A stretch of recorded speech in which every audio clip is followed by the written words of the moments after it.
Hello viewers, the topic of today's discussion is optimum theory of population.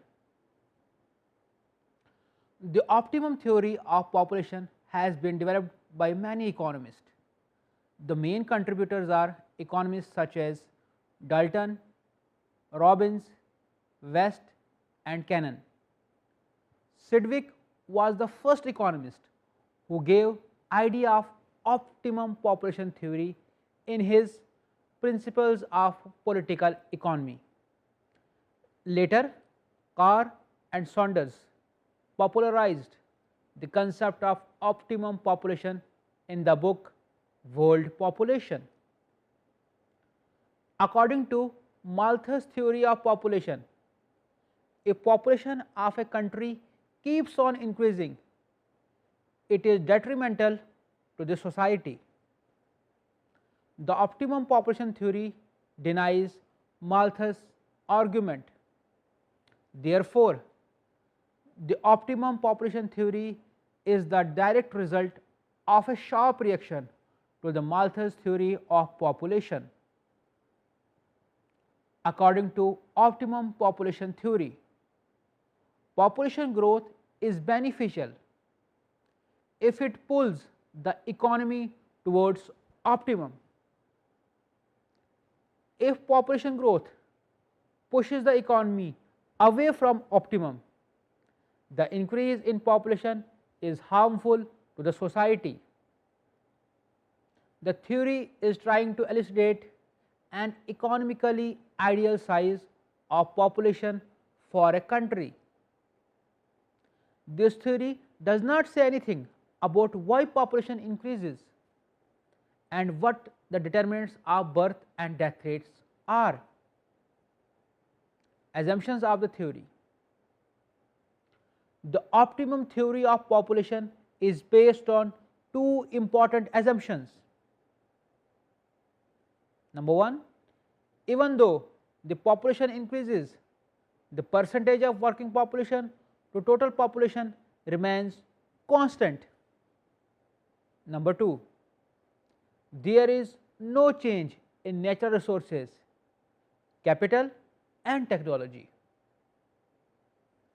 Definitions of optimum population. The optimum population is the ideal population which yield the maximum returns or income per head. According to Robbins, the population which just makes the maximum returns possible is the optimum population or the best possible population. Carr and Saunders defines optimum population as that population which produces maximum economic welfare. According to Dalton, optimum population is that which gives the maximum income per head. Dalton's view is more scientific and realistic. Any rise or diminution in the size of population above or below the optimum level will diminish income per head.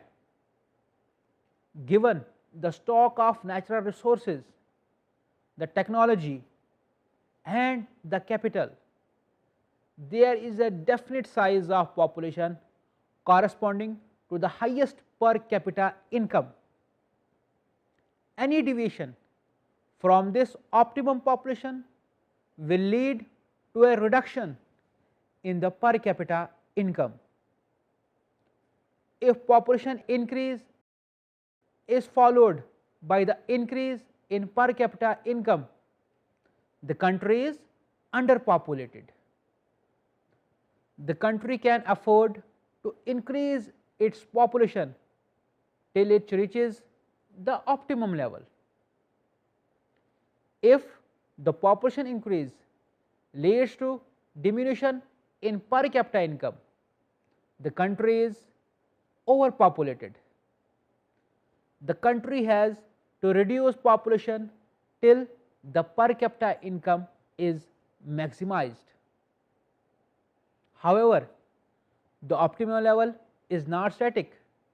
It changes with a change in any resource, technology or capital. If there are improvements in technology, the output per head will rise and the optimum point will shift upwards. The optimum population today may not be the same tomorrow.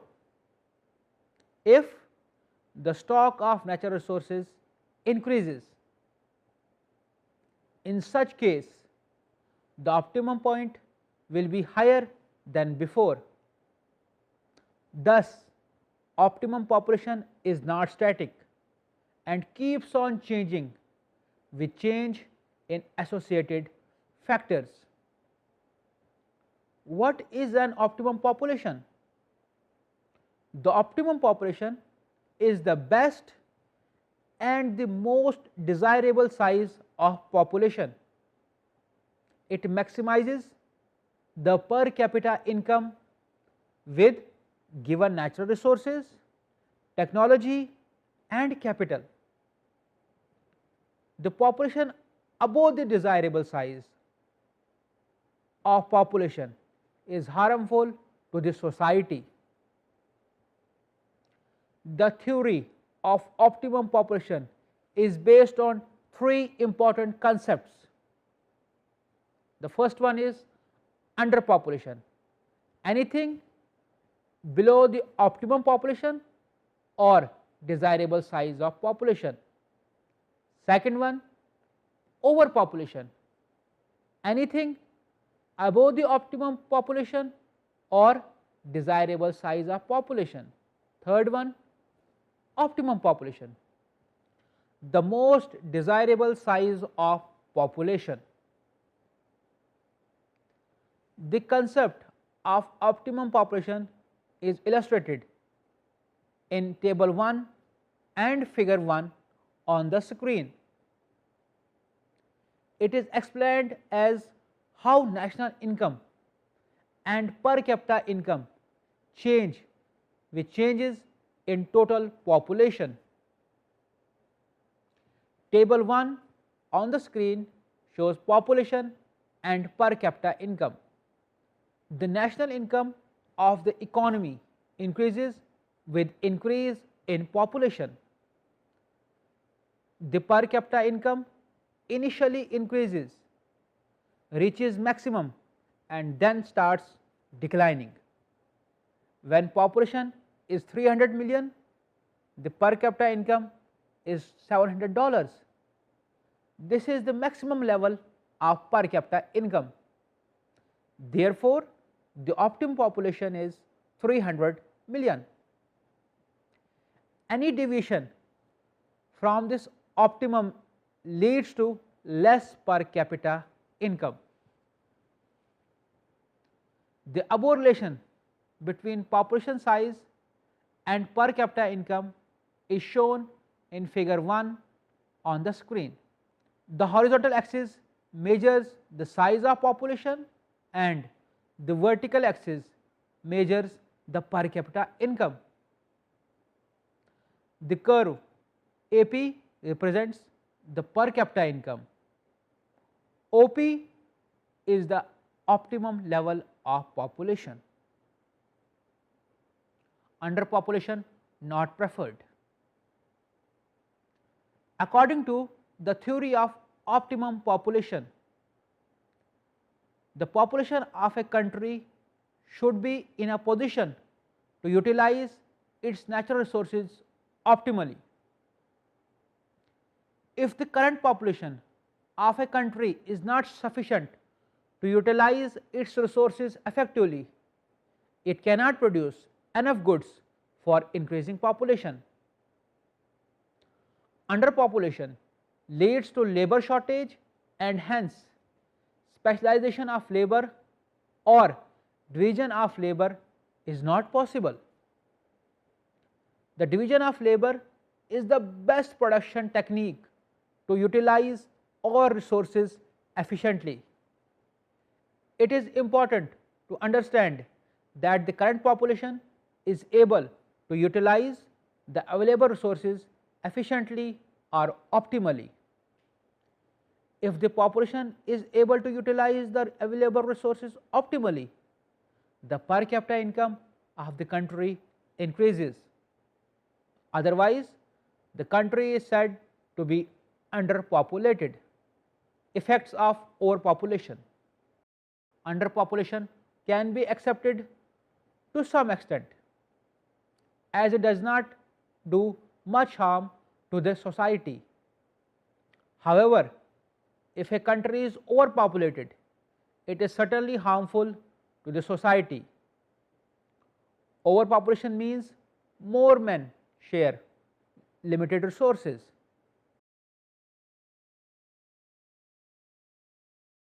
The available resources are not sufficient to satisfy the people's need. Therefore, the country heavily depends on imports. The average productivity of labor falls due to excessive population. The available resources are not sufficient to generate employment to all. The disguised unemployment is very common in an overpopulated country. The non-economic issues like famine, war and diseases prevail. The overpopulation can be utilized effectively by using more capital.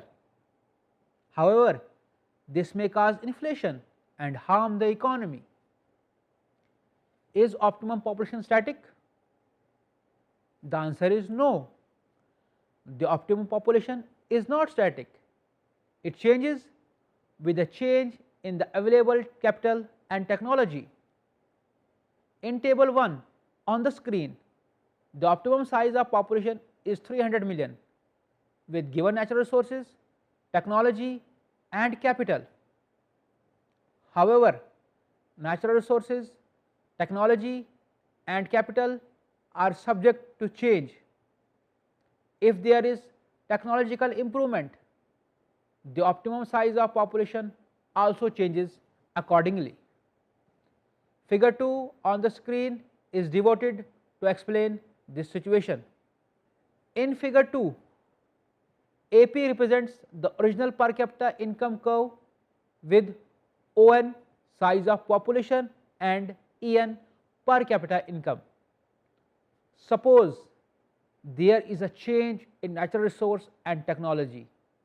As a result, the per capita income curve shifts to A1 P1 and then further to A2 P2, and the levels of optimum population are ON1 and ON2 respectively.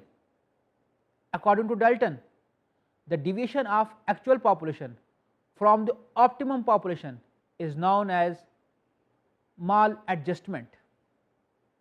Dalton has designed a formula to calculate the degree of maladjustment.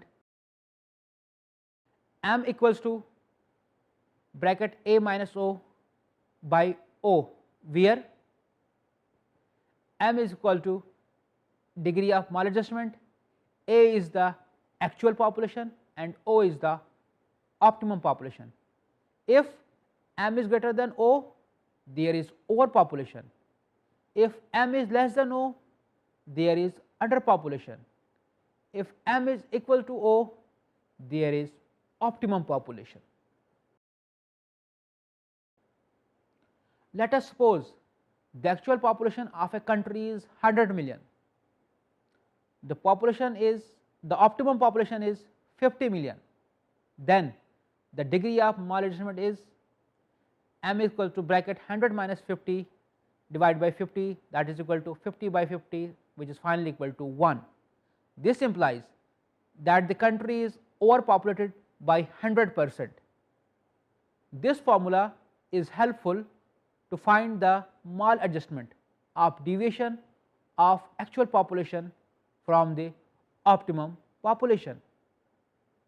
It is not useful to find the optimum population. Comparison between Malthusian and optimum theories. The comparison between optimum population theory and Malthusian theory of population is presented in the following paragraphs. Optimistic versus pessimistic approach. According to Malthus, all people are bound to die whenever population increases beyond the means of subsistence. It is very pessimistic view of population. On the other hand, the optimum theory is highly optimistic. According to optimum theory, the growth of a population is not always a curse. An increase in population is desirable if the actual number is less than the optimum size. As long as increasing returns operate, population growth is desirable. Malthus is always concerned with securing food. The optimum theory is concerned with securing maximum income per head. New perspective on population. Malthus presented relation between population and food supply. The optimum theory presents new perspectives on population in terms of wealth. A country which produces enough quantity of manufactured goods and exports them, and in turn imports foodstuff to maintain large population, even though it does not produce enough food. Therefore, the optimum theory places the population in new and right perspective, test of overpopulation. According to Malthus' theory of population, a country is said to be overpopulated when positive checks like famines, diseases and war operates. However, according to optimum theory, a country may be regarded as overpopulated if per capita income increases by a reduction in population. Superiority of optimum theory. The optimum theory of population is superior to the Malthusian theory on the following grounds. Malthusian theory is applicable to all countries irrespective of their economic conditions. The optimum theory is superior because it studies the population problem in relation to the economic conditions of a particular country. Malthus' theory had a narrow vision which related the growth of population to food supply. Optimum theory had a much wider outlook which related the problem of population to the total production, both industrial and agricultural.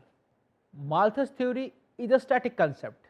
It applies to a period of time.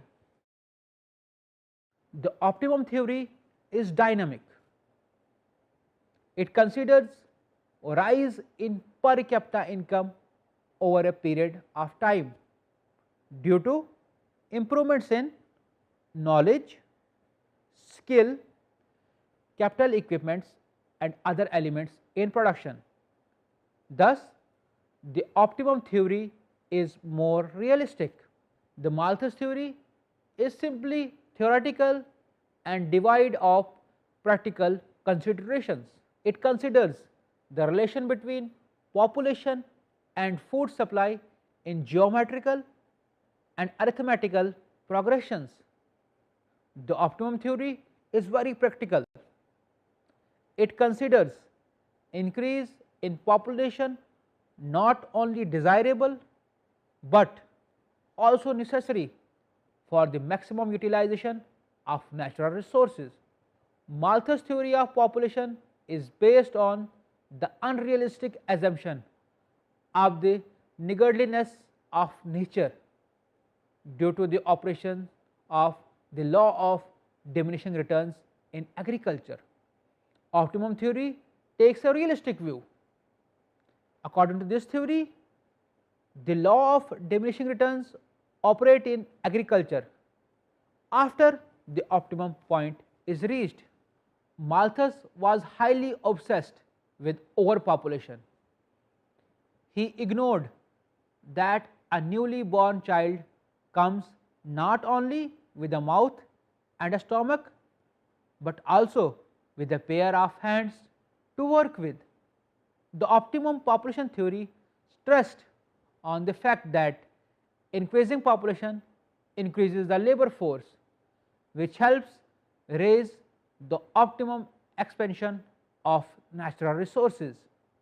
Malthus portrayed a gloomy picture about the future of mankind, full of misery, vice, floods, droughts, famines, and other natural calamities.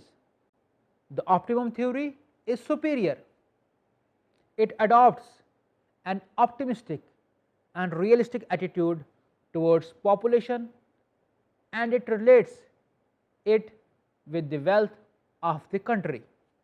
Criticism of optimum theory. Despite the superiority of the optimum theory, it suffers from serious weaknesses, which are as follows. The first one is lack of evidence of optimum level.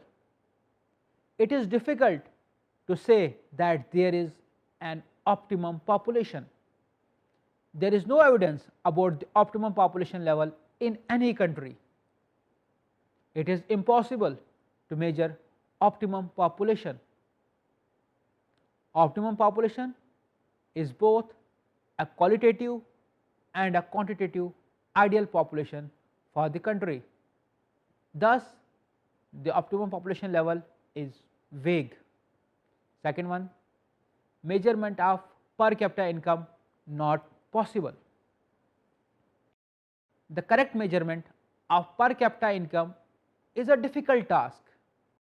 It is very difficult to measure changes in the per capita income due to inaccurate, misleading, and unreliable data. All this makes the concept of optimum as one of doubtful validity. Third one, distributional aspects neglected. It is not certain that the increase in population due to increase in per capita income would bring prosperity.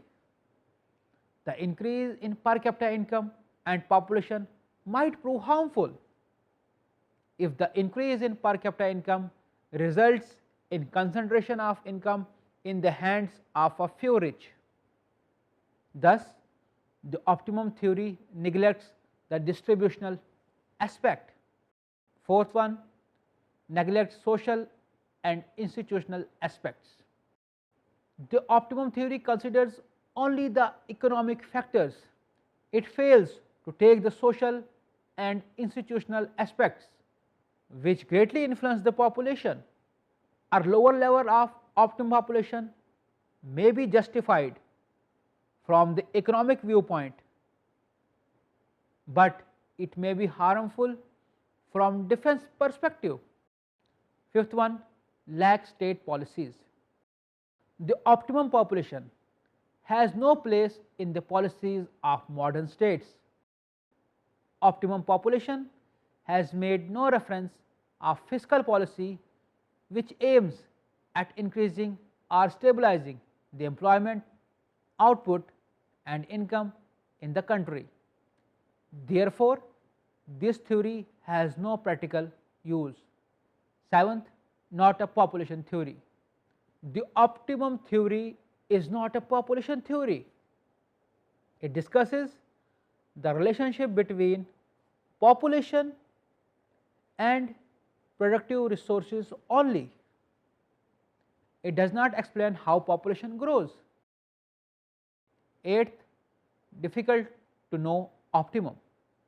It is very difficult to know the population that gives maximum per capita income. The technology and resources do not remain the same. The search for optimum is therefore a mirage.